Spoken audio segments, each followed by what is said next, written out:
आपने देखा पिछले दिनों जापान में क्वाड की मीटिंग में माननीय अमेरिका के राष्ट्रपति जो बाइडेन साहब, ऑस्ट्रेलिया के प्रधानमंत्री, जापान के प्रधानमंत्री और भारत के माननीय प्रधानमंत्री नरेंद्र मोदी जी क्वाड का मीटिंग कर रहे थे, लेकिन चीन जासूसी कर रहा था। चीन जासूसी कर रहा था, उसका विमान जापान के नज़दीक में पहुंच गया था। हम आज नेपाल के प्रधानमंत्री देवा साहब और भारत के प्रधानमंत्री नरेंद्र मोदी जी से अपील करते हैं। पिछले दिनों अमेरिका ने आप लोगों को, भारत को एक प्रपोजल दिया था, जो इसमें एशिया प्रशांत देश में भारत में एक अमेरिका का सैन्य हवाई अड्डा बनना चाहिए, सैन्य अड्डा बनना चाहिए। इस पर तरह तरह की प्रतिक्रिया भारत में भी आई।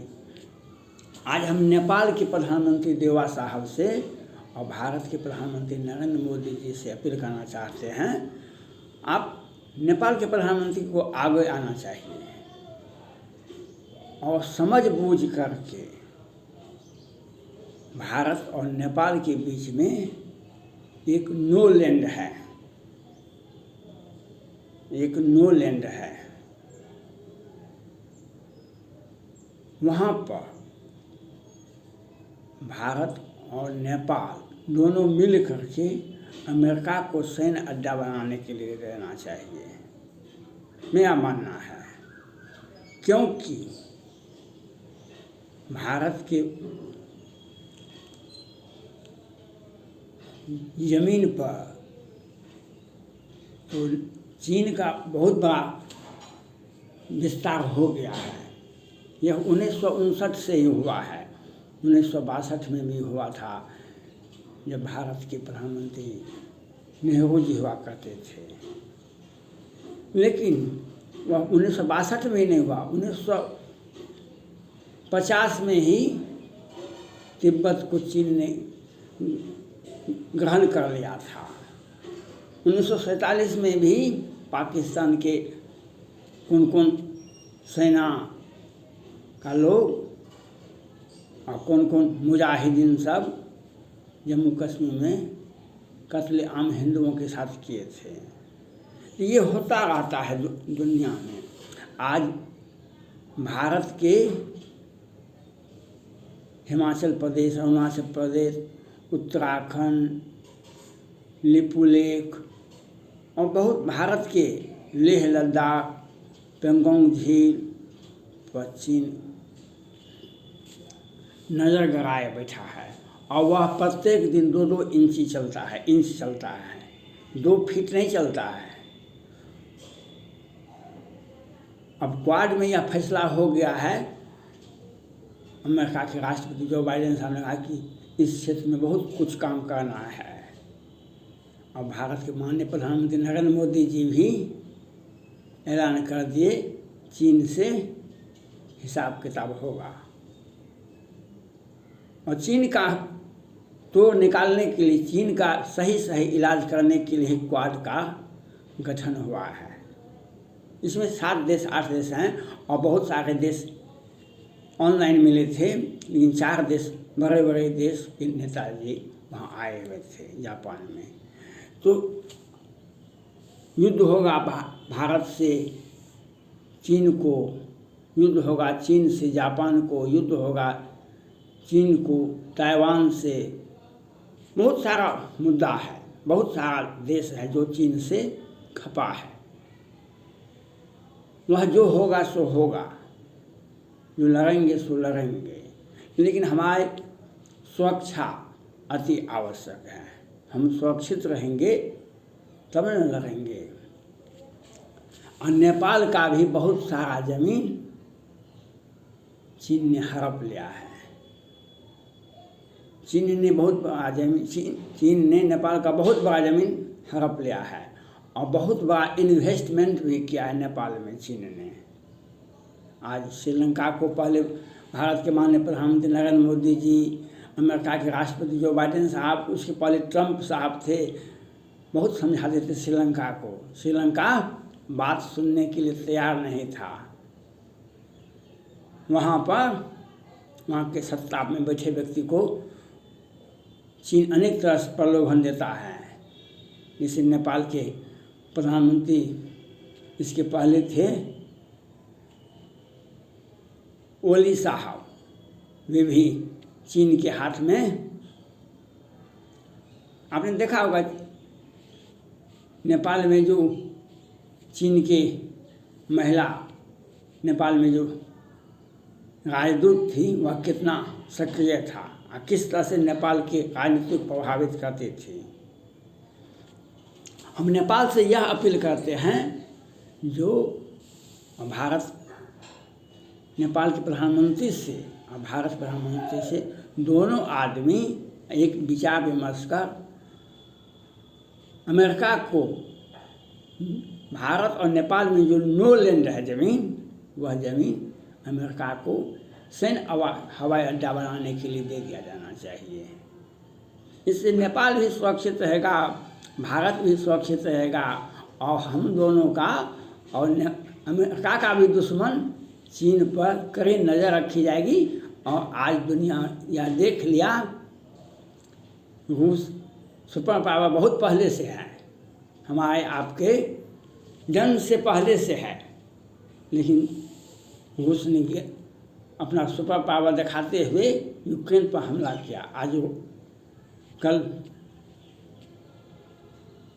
यूक्रेन के राष्ट्रपति जेलेंस्की साहब ने कहा हमारे 3000 सैनिक और नागरिक मरे हैं, लेकिन रूस का 30-35 हज़ार मरा है, उसमें तो 2-4 हज़ार उसका पायलट मर गया है। रूस का ये स्थिति हुआ। चीन भयावह स्थिति दिखाना चाहता है, वहाँ पर मेन पावर है, वहाँ पर सेना है, वहाँ पर सब कुछ है, लेकिन टेक्नोलॉजी नहीं है। और कितना भी कुछ कर ले अमेरिका के बराबर चीन नहीं कर सकता है। लेकिन वहाँ विस्तारवादी नीति अपनाता है, कूटनीतिक करता है। आज जिस तरह से नेपाल श्रीलंका को बर्बाद किया, वह पैसा भी देता है, इतना जितना मांगेगा उससे ज़्यादा दे देता है। उसका कर्ज के बोझ में वह देश डूब जाता है। तो देश की आंतरिक सुरक्षा, देश की वह सुरक्षा के लिए नेपाल को और भारत को चाहिए अमेरिका के जो राष्ट्रपति जो बाइडेन साहब से मिल कर के भारत में नो लैंड में सैन्य अमेरिका का प्रपोजल देना चाहिए। अमेरिका को सैन्य हवाई अड्डा बनाने के लिए जगह देनी चाहिए, ज़मीन देना चाहिए, जिससे वह पहले ही मांग कर चुका है। अगर ऐसा होता है, चीन का इतिहास बदल जाएगा, चीन का भूगोल बदल जाएगा, चीन की ज्योग्राफी बदल जाएगी। चीन का जो विस्तारवादी नीति है, नहीं नेपाल में होगा, नहीं भारत में होगा, और दुनिया ताइवान को भी आँख नहीं दिखाएगा, जापान को भी आँख नहीं दिखा पाएगा चीन।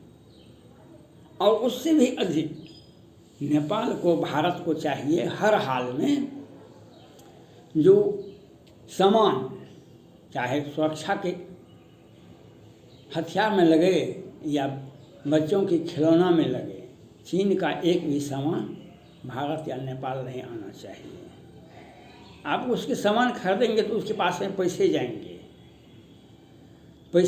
तो वह धनी होगा तो आपके ऊपर अत्याचार करेगा, आपके ऊपर आपका ज़मीन को खरीद लेगा, ज़मीन को कैप्चर कर लेगा।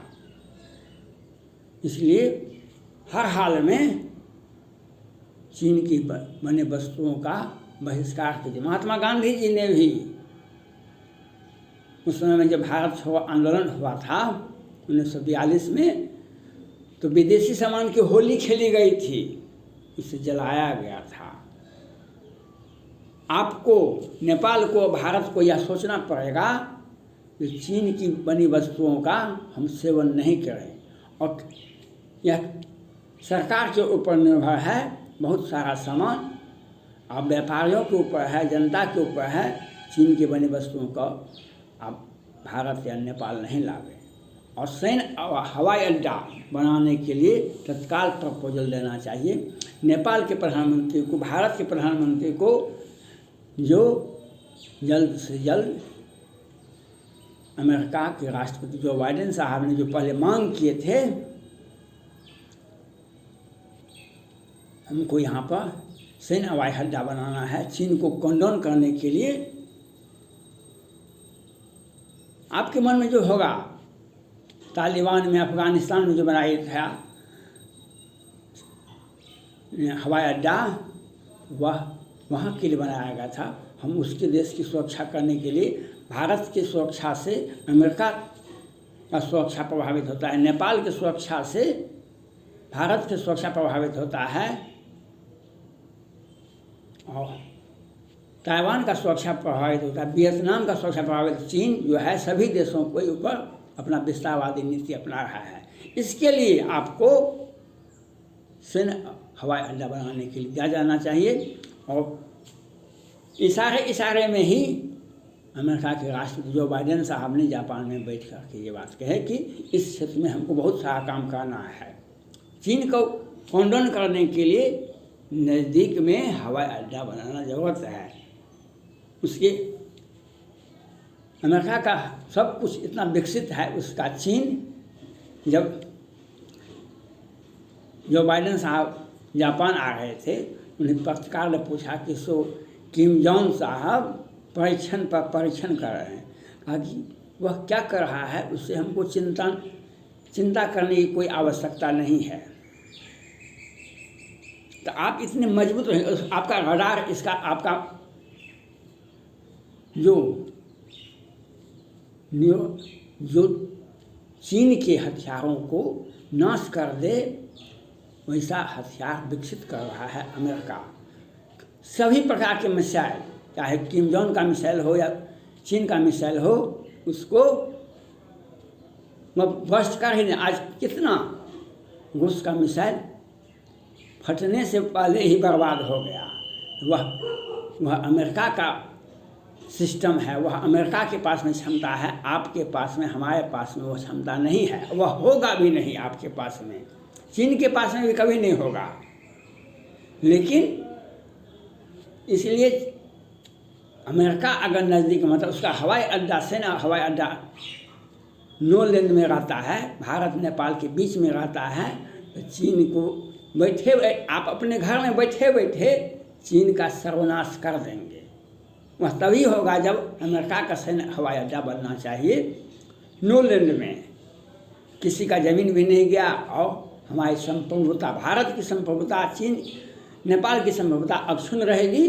और चीन का जो विस्तारवादी नीति है उस पर अस्थायी रूप से नकेल कस दिया जाएगा। उसका विस्तारवादी नीति उसी में समा जाएगा। और इसके लिए आपको दिल खोल के सोचना पड़ेगा नेपाल को, भारत को, जिससे चीन का रोकने के लिए सैन्य हवाई अड्डा जरूरत है, और भारत के लिए भी अति आवश्यक है। नेपाल को यह होता होगा भारत डर गया, भारत के पास में अग्नि 5 है, और वह आज से नहीं है, 5-10 वर्षों से है। जब अग्नि 5 का सफल परीक्षण किया था भारत ने, तो चीन में तिलमिला उठा था, कहा था कि आपके पास में एक ही हथियार है, हमारे एक हथियार से कितने हथियार हैं वह चीन को पता है। इसलिए अमेरिका को राष्ट्रपति के प्रस्ताव पर भारत और नेपाल को विचार करना चाहिए। धन्यवाद।